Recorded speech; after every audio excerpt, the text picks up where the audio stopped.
बहुत मुश्किल से वीडियो बनाने बैठी हूँ। यकीन मानिए दोस्तों, 2 बच्चों को मैनेज कर पाना बहुत ही डिफ़िकल्ट है। और आज की स्पेसिफिक टॉपिक जो कि बेबी गर्ल से रिलेटेड है, तो मैंने सोचा कि अपनी बेबी गर्ल को लेके आते हैं। बट दोनों बच्चे बहुत ज़्यादा शैतानी करते हैं, मस्ती करते हैं, तो मुझे लगा कि उनके बगैर ही मुझे वीडियो बनाने चाहिए। तो जो लोगों की नीयत है ना कि बेबी बॉय इतना अच्छा, बेबी गर्ल ऐसी, दोनों में भेदभाव, देखिए एक ऐसा टाइम आएगा ना जिस समय आप अपने बच्चों में भेदभाव कर ही नहीं सकते हैं।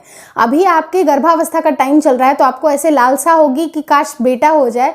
लेकिन यकीन मानिए दोस्तों, अगर आपके घर में बेटी भी होती है तो ये उससे आपसे ज़्यादा खुश कोई भी नहीं होगा। आप भले जितनी भी सारे वीडियोस देख लीजिए। और मुझे खुशी इस बात की है कि वीडियोस में सबसे ज़्यादा अभी तक आप लोग सर्च कर रहे हैं बेबी गर्ल के बारे में। ये और भी ज़्यादा अमेजिंग चीज़ है, क्योंकि बेबी बॉय के लिए तो बहुत सारे लोग सर्च कर रहे हैं, लेकिन अगर आप बेबी गर्ल के लिए यहाँ पर आए हैं तो मोस्ट वेलकम। और मैं आपसे दिल से यही दुआ करूंगी कि जो लोग भी मेरे वीडियोस देख रहे हैं उनकी मनोकामनाएं पूरी हो और बेबी गर्ल को भी उतना ही सपोर्ट दे जिस तरह से बेबी बॉय को आप लोग सपोर्ट देते हैं। तो इसीलिए मेरा चैनल, इनफैक्ट मेरे दोनों चैनल जेंडर डिस्क्रिमिनेशन को सपोर्ट नहीं करते हैं। मेरे नज़र में दोनों बच्चे बराबर हैं। जैसा कि आप लोगों को पता है कि मेरी 2 प्रेगनेंसीज हुई थी। पहले में मुझे बेबी बॉय कंसीव हुआ, सेकंड में मेरी ट्विन प्रेगनेंसी जिसमें बेबी बॉय और गर्ल दोनों हुए हैं। तो स्पेसिफिकली मेरे गर्ल्स के क्या क्या सिम्टम है ये मैं नहीं जानती हूँ। ये तो भगवान की देन है कि दोनों बच्चे मेरे अंदर थे। तो कुछ ऐसे सिम्टम जो कि शायद बेबी गर्ल से मैच हुए, बहुत सारी मेरी दोस्त हैं या फिर जिन किसी से भी बातें होती हैं तो एक अंदाज़ा निकल जाता है कि हाँ बेबी गर्ल के क्या क्या सिम्टम होते हैं। क्योंकि जिन भी लेडीज़ को, जिन भी मेरी दोस्त को बेबी गर्ल हुए थे उनके केस में कुछ चीज़ें अलग हुई थी, और बेबी बॉय के केस में तो मेरे एक्सपीरियंस हैं ही, साथ ही साथ उनके भी एक्सपीरियंस जो एक आउटकम निकला है तो उससे भी बहुत सारी चीज़ें क्लियर हो गई। तो आज हम लोग बात करेंगे कि सर से लेके पाँव तक आपके कौन कौन से ऐसे सिम्टम हैं जिससे कि आप एक अंदाज़ा लगा सकते हैं कि आपके घर में जो पल रहा बच्चा है वो एक लड़की है। और सबसे पहले बात कर लेते हैं सर की। तो देखिए, सर में सबसे पहले मूड स्विंग्स को हम लोग कैसे इग्नोर कर सकते हैं। मूड स्विंग्स तो भाई पूरे प्रेगनेंसी में चलती है। जैसे ही आपका इम्प्लांटेशन होता है तब से लेके आपकी डिलीवरी तक मूड स्विंग्स तो चलते रहते हैं। लेकिन अगर बात जब गर्भ में लड़की होने की होती है तो ये संकेत आपके मूड स्विंग्स को और भी ज़्यादा, जो मूड स्विंग्स वाले जो संकेत होते हैं ना, वो आपकी बेबी गर्ल को रिप्रेजेंट करते हैं, आपकी बेबी गर्ल होने के चांसेस को बढ़ाते हैं। मे भी ऐसा एक्सपेक्टेशन होता है कि 9 महीने के बाद आपको बेबी गर्ल हाथ लगने वाली है। अचानक से किसी चीज़ को लेके रोना हो जाएगा, उसी चीज़ को लेके खुशियाँ हो जाएंगी, या कुछ भी ऐसी चीज़ जो आपको लगता है कि तुरंत से मतलब आपके मूड को बहुत परिवर्तित कर देगी।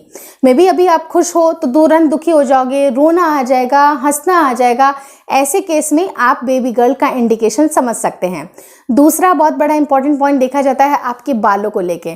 तो देखिए, कहा जाता है कि जो लड़कियां होती हैं ना, वो अपनी माँ की खूबसूरती को बढ़ा देती हैं। जैसे ही वो अगर गर्भ में आती हैं तो उनके जो माँ का जो खूबसूरती होता है ना, चाहे वो बालों को लेके हो, स्किन को लेके हो, तो खूबसूरती बहुत ही ज़्यादा बढ़ जाती है। तो अगर आपकी खूबसूरती बढ़ती हुई से आपको नज़र आती है, अगर आप अपने बालों के टेक्सचर को टच करिएगा, आपके बाल पहले से ज़्यादा मुलायम हो गए हैं, अच्छे हो गए हैं, तो ये कहीं ना कहीं एक इंडिकेशन है कि आपने बेबी गर्ल कंसीव की है। थर्ड पॉइंट की बात कर लेते हैं आपके नोज़ के बारे में। तो बहुत सारे लोगों का ये भी मानना होता है कि अगर आपकी नोज़ काफ़ी चौड़ी हो गई है, या फिर दिखने में थोड़ी सी मोटी मोटी सी है, या फिर काफ़ी ब्लैक हेड्स आ गए हैं, तो ये बेबी बॉय के संकेत हैं।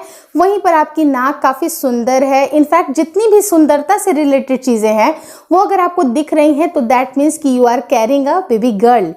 अब बात कर लेते हैं आपके स्किन के टेक्सचर की। तो स्किन के टेक्सचर पे जैसे मैंने बताया कि आपको किसी भी तरह की कोई भी एक्ने, पिंपल, पिगमेंटेशन, या फिर कभी आप देखते होंगे कि आपको कहीं काले घेरे दिखेंगे, कहीं पर वाइट पैचेस दिखेंगे, ऐसे कुछ भी कंडीशन नहीं रहती है। बेबी गर्ल आपको सुंदरता दे के जाती है। तो अगर आपके घर में बेबी गर्ल कंसीव हुई है तो डेफिनेटली आपकी सुंदरता पहले से ज़्यादा निखर के आती है, आप प्रेगनेंसी में निखर जाते हैं। तो ये सारे सिम्टम अगर आपके साथ मैच हो रहे हैं तो कहीं ना कहीं आप एक अंदाज़ा लगा सकते हैं कि आपके घर में लड़की पल रही है। रही बात, अब बात कर लेते हैं ब्रेस्ट की। तो देखिए ब्रेस्ट में क्या होता है कि बहुत सारे लोगों का ये मानना होता है कि अगर राइट साइड की जो ब्रेस्ट होती है वो अगर थोड़ी सी ज़्यादा आपको उसमें स्वेलन दिख रही है या थोड़ा उसके साइज़ में आपको फ़र्क आ रहा है तो ये बेबी गर्ल के इंडिकेशन है। बट एज सच इसका कोई प्रमाण नहीं है, लोगों की अपनी अपनी धारणाएं होती हैं, किसी के साथ कुछ सिम्टम मैच करते हैं, किसी के साथ नहीं करते हैं।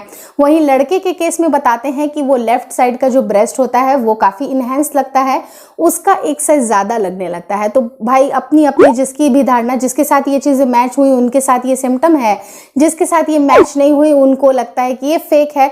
तो आपके साथ क्या चीज़ें हो रही हैं, आपके साथ क्या हुआ, आपको बेबी गर्ल कंसीव हुई या बॉय कंसीव हुआ, और ब्रेस्ट के साइज से आपका क्या कनेक्शन था, आप कमेंट में ज़रूर लिखिएगा, अपने विचार ज़रूर दीजिएगा। अब बढ़ते हैं पेट पे जो बनी हुई लाइन होती है उसका क्या इंडिकेशन होता है। तो देखिए ऐसा माना जाता है कि अगर सीधी लाइन रहती है, एकदम स्ट्रेट रहती है आपके नेवल से लेके कंप्लीट आपका जो ये ऊपरी हिस्सा होता है पेट का और जो प्यूबिक जो एरिया होता है वहाँ से मतलब चलता हुआ अगर ऊपर तक आता है कंप्लीट स्ट्रेट लाइन, तो ये बॉय के इंडिकेशन होते हैं। लेकिन अगर कहीं पर भी अगर टेढ़ी मेढ़ी सी लाइन है, क्या पता आधी भी लाइन हो, लाइक अगर पेल्विक रीजन से अगर आप देखें, सॉरी मैं पेल्विक रीजन बात कर रही हूँ, मैं प्यूबिक रीजन की बात कर रही हूँ कि प्यूबिक रीजन से आपके नेवल तक अगर आधी लाइन जा रही है या फिर अगर पूरी लाइन है लेकिन वो टेढ़ी है, तो ये ऐसे केस में आप बेबी गर्ल को एक अंदाज़ा लगा सकते हैं कि मे बी गर्ल आने वाली है। और ये रही बात आपके हाथों पैरों को, आप ध्यान से देखना, हाथों पैरों को देखने के बाद आपको लगेगा कि आपके हाथ काफ़ी मुलायम है, कोई भी ड्राइनेस नहीं है, आपके हाथ काफ़ी मुलायम है। इनफैक्ट जो हेयर की जो ग्रोथ भी है ना वो बहुत ज़्यादा नहीं आ रही है। मे बी शायद आप पहले आपकी ग्रोथ ज़्यादा होती होगी लेकिन प्रेगनेंसी के टाइम पे आपकी ग्रोथ कम हो गई है। ये सब कुछ देखिए हार्मोन की वजह से होता है, और अगर एक्स क्रोमोसोम आपके अंदर है तो उसके भी आपको कैरेक्टरिस्टिक्स दिखेंगे, उसका भी प्रभाव आपको दिखेगा।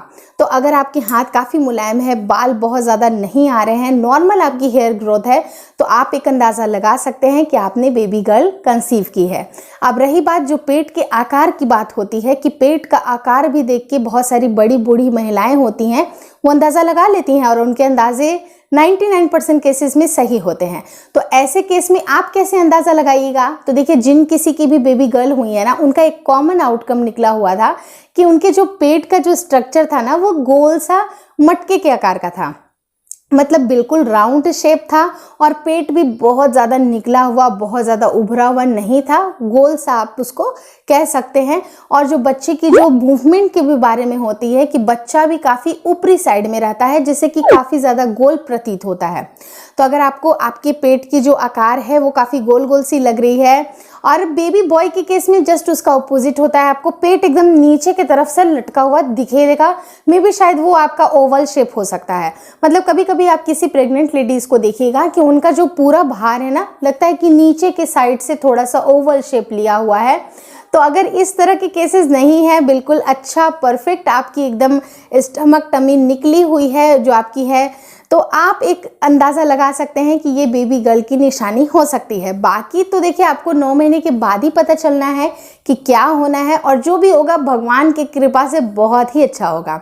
रही बात अब पैरों की, बात कर लेते हैं कि पैरों में भी बहुत सारे लोगों के मिथ्स होते हैं। अब क्या मिथ्स होते हैं, देखिए अगर पैरों की ग्रोथ, जो हेयर की ग्रोथ होती है पैरों में वो कम है, आपको लगता है कि बहुत नॉर्मल है, चलेगा, तो ऐसे केस में आप एक अंदाज़ा लगा सकते हैं। वहीं पर बेबी बॉय के केस में क्या होता है कि आपको बड़े बड़े से बाल होने लगेंगे, रोए रोए जो हैं वो आपके मोटे मोटे होने लगेंगे, ये हार्मोन की वजह से होता है।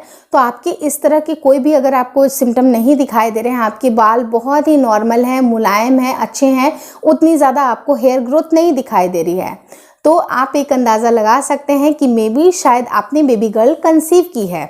और पैरों के सूजन के भी ऊपर बात की जाए कि अगर पैर के जो सूजना जो होता है, जो आपके पूरे पैर का आपकी प्रेगनेंसी में सूजन जो आ जाती है आपके सेकंड या थर्ड ट्राइमेस्टर में, और जनरली सेकंड ट्राइमेस्टर में नहीं होता है, थर्ड ट्राइमेस्टर में हो जाता है, उसकी बहुत सारे अलग अलग कारण होते हैं। लाइक प्री एक्लेम्सिया जिसे हम लोग ओडीमा भी बोलते हैं, वो एक चीज़ होती हैं जो कि उसकी एक सिम्टम होती है। लेकिन अगर नॉर्मल केसेस में अगर आपका हल्का सा पाँव फूल रहा है, दैट इज़ एब्सोल्युटली ओके, क्योंकि आपके पैरों में जो नसें होती हैं वो एक्स्ट्रा उनकी वर्क हो रही है, आपके जो ब्लड का सर्कुलेशन होता है उसमें अंतर पड़ता है, तो इसलिए ये सारी चीज़ें होती हैं। तो अगर एक्सट्रीम केसेस की बात न की जाए, अगर नॉर्मल केसेस की बात की जाए, तो आपके अगर पैरों में बहुत ज़्यादा सूजन नहीं है, नॉर्मल जो आपके जो चप्पल एग्जिस्टिंग हैं, जो आप पहनते हैं, जो शूज़ आप पहनते हैं, उसके नंबर में भी कोई फ़र्क नहीं आया है, जब भी आप डॉक्टर का चेकअप भी कराने जाते हैं। देखिए घर में क्या होता है ना कि इंसान थोड़ा फ्री चप्पल पहनता है, लेकिन अगर आप बाहर जाते हो तो वहाँ पर आप टाइट चप्पल पहनते हो, लेकिन वो भी आपको आ जाती है, तो दैट मीन्स कि आपको उतनी ज़्यादा स्वेलिंग नहीं है। तो आप एक अंदाज़ा लगा सकते हैं कि आपके घर में लड़की पल रही है, और भगवान करे कि जो भी आपकी मनोकामना है ना वो ज़रूर पूरी हो। और ये जो अच्छी वाली सरप्राइज़ है ना, ये भगवान आपको 9 महीने के बाद ही देता है। At the time of delivery ही आपको पता चलता है कि आपने क्या कंसीव किया था, बॉय कंसीव किया था या फिर गर्ल कंसीव किया था। और यकीन मानिए दोस्तों, जो भी होगा ना बहुत अच्छा होता है, और कहा जाता है जो भी होता है अच्छे के लिए होता है। तो आज जो चीज़ें हमें अच्छी नहीं लग रही हैं, मे बी शायद वो कहीं ना कहीं फ्यूचर के लिए अच्छी हैं। तो इस पॉजिटिविटी के साथ ये सारी वीडियोस देखिए। बाकी वीडियो बनाने का एंटरटेनमेंट के अलावा और कोई पर्पस नहीं है। यकीन मानिए दोस्तों, आप मेरे दोनों चैनल को विजिट कर सकते हैं। पहला मेरा ट्विंस माई वर्ल्ड और दूसरा मेरा ट्विंस माई वर्ल्ड केयर।